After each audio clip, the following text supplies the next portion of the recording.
The ethical issue I'm going to discuss in this video is going to be ethical communication in the workplace.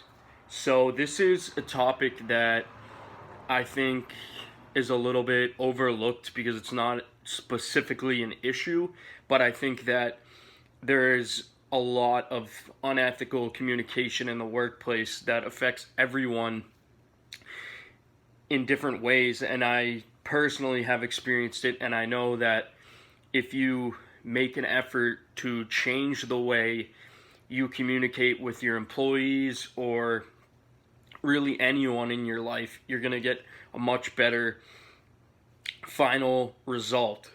So yeah, that's the video. The first thing I want to say when you're talking about unethical communication is when you're talking down to people or when you're making them feel threatened or less than, and this doesn't have to be intentional, but it's very important to recognize the different behaviors that can be categorized as such. So if, for example, let's say you are a manager and one of your employees does something in the way that's not the way you want it to be done exactly, and you want to tell them how to do it right. The wrong way to go about this would be to say, "Oh, you're so stupid. You know, why can't you do this? You should know how to do this." And get all mad and make them feel like they messed up.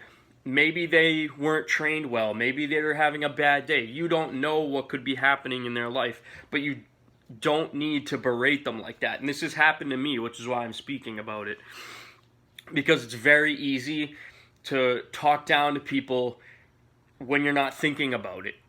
Or just by being passive aggressive, like saying like, "Oh, I know we're supposed to do this, but just for future reference, like, move that box over there instead of over here."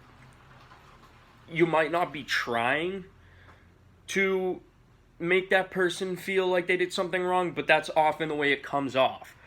The best way to go about this and make your communication more ethically responsible would be to say, "Oh, I'm sorry, maybe my directions weren't clear enough." And just tell them exactly what you want to do, and if they mess it up, just say, "Okay, no, no worries," and just make them feel like a person. You don't have to hurt their feelings just because they did something wrong. It's just about being a person and about letting them know that you care about them more than just them doing work for you.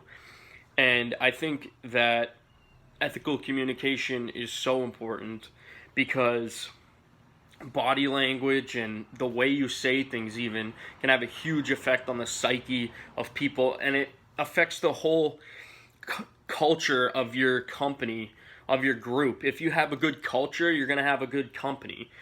And the best way to create a good culture is to start with yourself and to start with ethical communication.